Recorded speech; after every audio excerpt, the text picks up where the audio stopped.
The 2023 Rolex 24 has officially concluded, and Meyer Shank Racing has picked up their second straight Rolex 24 victory. What's going on, guys? It's Daniel, and welcome back to our video. I just got done watching the 2023 edition of the Rolex 24. We got some stuff to talk about from it. Let's go ahead and talk about the 2023 Rolex 24 at Daytona. So like I mentioned at the beginning of this episode, Meyer Shank Racing goes back-to-back in the 2023 Rolex 24 at Daytona. If you want my honest opinion, I'm very, very happy and very, very ecstatic. Coming into the 2023 edition of the Rolex 24, these were the guys I was looking at that I thought was going to win. They won the pole coming this weekend with Tom Bloomquist driving the car and started on the pole. They dominated a lot of portion of this race, and in my opinion, they were the best car from start to finish in this race. Yes, the 17 Penske team was fast at points, the 16 was fast at points, the 31 team showed speed, the 01 and 02 Chip Ganassi cars were fast in the race, and also the 10 car showed a lot of pace as well. But at the end of the day, the Meyer Shank Racing car outlasted all of them and ended up going to victory lane, holding off the Wayne Taylor Racing car to get their second straight victory, and also a big win for Julio Castroneves as well, because Julio Castroneves has picked up his third straight Rolex 24 victory, which I believe he joins only Peter Gregg as one of only two drivers who have scored 3 straight Rolex 24 victories. And he's also, of course, the only driver to win the Rolex 24 in the Indianapolis 500, which is absolutely incredible. Well, in the same year, I should say, which is absolutely incredible. And Julio Castroneves has just had an absolute incredible resurgence in his career in racing. He's won some Rolex 24s, now 3 straight, as a matter of fact. Won Motel Petit Le Mans, won the 2021 Indianapolis 500.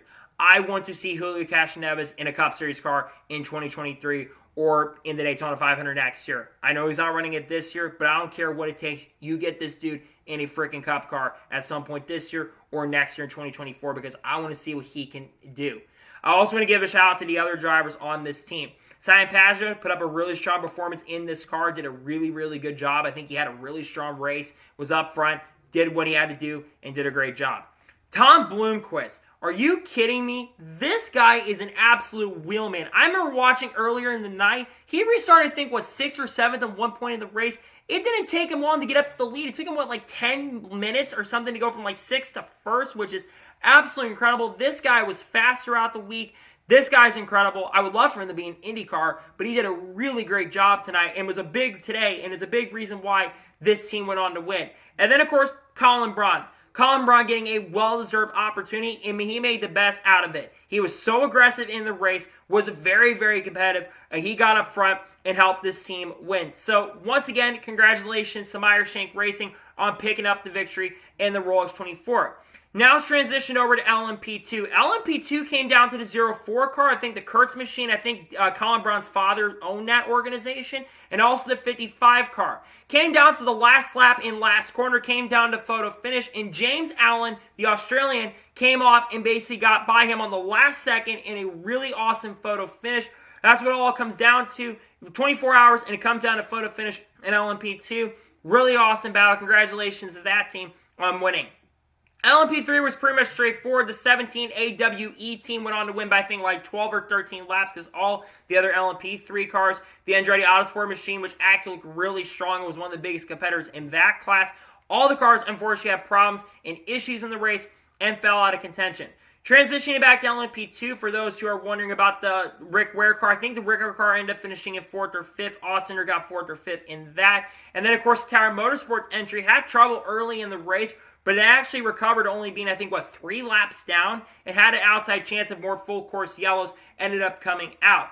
In GTD, I believe the win went to the 57 car had some problems, so I think the win ended up going to the number 79 car, which is Cooper McNeil's team, so congratulations to them. I think that was the GTD Pro class. And then for GTD, I can't remember exactly who won that class, but congratulations to that team as well.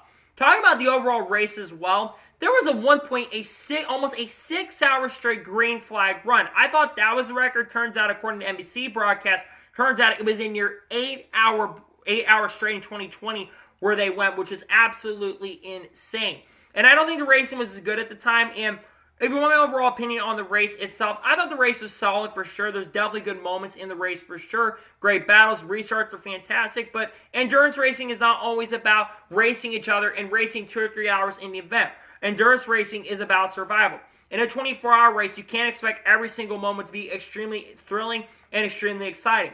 There were points in this race where it probably shouldn't have been as thrilling and as exciting as it was, but there were times where it was exciting and thrilling, and I really enjoyed those parts, and it was very fun to watch. All the drivers put on a really strong show, and I thought it was a very good race overall as well. And like I said, I really enjoyed it. And there was a lot of attrition from the GTP cars because coming into the weekend, there was a lot of worry about the GTP cars having reliability issues, and there were definitely some issues with reliability. You, of course, did have some issues from I think the 6 team had some problems with reliability. Their engine basically let go, and they went to the garage and fell out of the race. The 7 team, they had reliability problems, electrical issues, and had to change a battery in the back. The 25 car BMW had some problems. Yellowy, I think, was the driver, if I'm not mistaken. He was driving at the time. He basically went to the garage multiple times, and I think it was like 135 or 136 laps down at the end of the day. The 10 car, which nearly came back and won the thing, went multiple laps down because there was some weird thing going on about halfway through the race where they went behind the wall for whatever reason, but they came back out on track and still ended up finishing second and nearly won.